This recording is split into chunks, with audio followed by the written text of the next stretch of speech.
Coming up, we go deep on Hudson O'Neal's improvement from 2020 to 2021.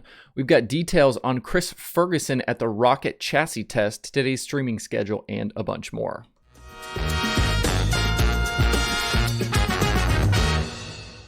Today is Tuesday, October 19th, 2021. Welcome into Dirt Tracker Daily. I'm Justin Fiedler.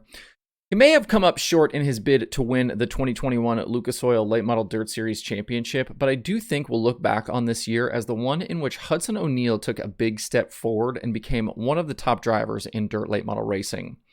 2020 was a tough season for the 21-year-old from Indiana and son of famed racer Don O'Neal. He started out the year behind the wheel of the Masters-built house car, but that relationship ended following the Show Me 100 weekend, and O'Neal was left looking for a ride, eventually landing with the startup PCC squad for the rest of the season. Coming into 2021, O'Neal was on the move again, committing to the full year with Roger Sellers and the Double Down Motorsports team. And in the end, that move paid off big time with several marquee victories and a second-place points position behind champion Tim McCreadie. When you dive into the numbers, the improvement from one year to the next punches you in the face. O'Neal had 6 wins this season versus just 1 in 2020. And those 6 wins included the Pittsburgher 100, Topless 100, and Show Me 100, all of which paid $20,000 to win or more. In 40 Lucas appearances a year ago, O'Neal had just 3 top 5s, 11 top 10s, and an average finish of 13.53.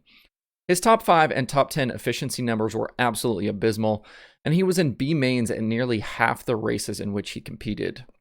In 2021, though, he was a completely different driver. In 45 starts, on top of those 6 victories, he had 16 top 5s, which was the third best in the series, 32 top 10s, which only champion McCreadie had more, and an average finish of 8.3. That was more than a 5-position gain in average finish from one season to next. That's a huge improvement. He also did a much better job qualifying and protecting top 5 and top 10 starting positions, and he was able to move through fields even when he didn't start towards the front. In 19 starts outside the top 10 this season, he converted 11 of those into top 10 finishes, which was tied with Jimmy Owens for the most.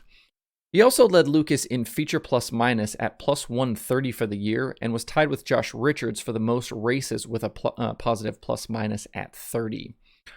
So we know he can win the big shows, we know he can go toe-to-toe with anyone in the game right now, and we know he can move forward and maximize finishes when the early part of the night doesn't go his way. That's a mix of abilities that will win a driver a title and lots of big races. Looking at 2022, he'll definitely be one to watch out of the gate. To really make a run at the Lucas Championship and the $150,000 next year, he'll need to find just a touch more consistency and up that average feature finish to somewhere in the 6s. Owens won the 2020 title with an average finish of 6.8, and McCreadie was at 6.1 for this season, just for a little bit of reference there.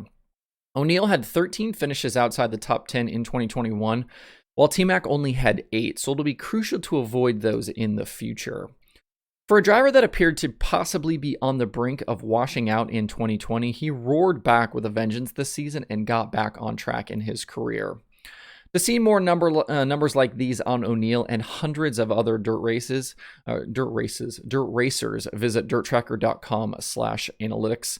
Obviously, if you haven't been to the analytics section of dirttracker.com, tons of information there, well over 800 races in the database, thousands of drivers, 8 different series and events. So basically, both World of Outlaws series, sprint cars and late models, All-Stars, Lucas, all 3 USAC national divisions, and the Chili Bowl stats are available there, with a lot more to come in the future. I know I've been teasing a little bit about some stuff to come for the analytics section in the future.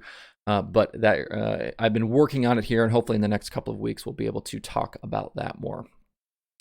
Going back to the story from the weekend about Chris Ferguson and Brandon Sheppard getting disqualified from the Dirt Track World Championship, Kevin Kovac posted a story at dirtondirt.com detailing more of the incident, including comments from both sides on what happened and some comments from Lucas Series director Rick Schwally.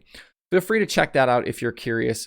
It definitely kind of turns into a he said, she said kind of situation. I guess I should have said he said, but both sides of this, both sides are kind of pointing the finger at the other and who started it and all of that. So interesting comments from there, from Kevin Kovac there on what the situation was at Portsmouth Raceway Park. More interestingly, though, since then, Rocket Chassis scheduled a test at the dirt track at Charlotte last night in advance of the upcoming World Finals. And we saw Shepard, Chris Madden, and Boom Briggs all on track. But another car that was in attendance was Chris Ferguson. Fergie doesn't drive in a Rocket. In fact, he's part of the Bloomquist squad driving a Team Zero chassis. So why was he there? According to a post on his Facebook page, he got some laps in and did some testing with Fox Shocks and Ronnie Crooks as he plans on running World Finals, and that he was invited to the test by Mark Richards after the two cleared the air from the weekend. In the post, he said, quote, "This was a Rocket chassis test, and Mark invited us to come out after we spoke today on the phone. It's better to work out your differences than to let it weigh on your race team. I'm happy to put everything behind us after last weekend and move on. I've always had nothing but respect for B-Shep and Rocket One," unquote. Nice to see the two sides have put this to rest already. Shouldn't have happened in the first place like we talked about yesterday, but at least it won't continue into the future. Interesting move there by all involved. Looking ahead to the rest of the week, there is plenty of racing to dive into, including more wing sprint car stuff. I've had some folks ask about when I'm going to talk about Trophy Cup. We'll definitely get into all of that this week, including who's racing with which teams and who to watch for the win. That field is definitely going to be stacked out there in California. The Keith Kunz Give Back Classic is also this week at Port City Raceway in Oklahoma. That event features 600cc micros, with the winner having a chance at a ride with Kunz at the Chili Bowl. This will be the first time the event is at Port City after taking place at Millbridge in recent years, and I believe this is the first year it's actually sanctioned by POWRi. The World of Outlaws sprint cars are back this weekend, and the Flow late models are at Volunteer Speedway tomorrow. Dirt racing season down under is also starting to come to life at places like Perth. So even though the season's here starting to wind down, there's still a lot happening, and there's still a lot to talk about. I've also had some ask about the off-season, what the plan is for this show, and we will absolutely continue doing shows through the winter months. We'll be around to cover silly season moves, a bunch of the schedule stuff, some of the winter racing as well, including the extreme dirt car events. So don't go anywhere, because I certainly will not. There are two shows on the streaming schedule for today. Dirt Vision has weekly Outlaw carts from Millbridge Speedway, and there is Flow Racing 24/7. To see the full daily streaming schedule with links to watch, visit dirttracker.com/watch tonight. That's it for the show today. Hope you have a good Tuesday. If you have thoughts about the topics on today's show, please leave them in the comments below or tweet at me. Thanks everybody for tuning in. We'll see you tomorrow for more Dirt Tracker Daily.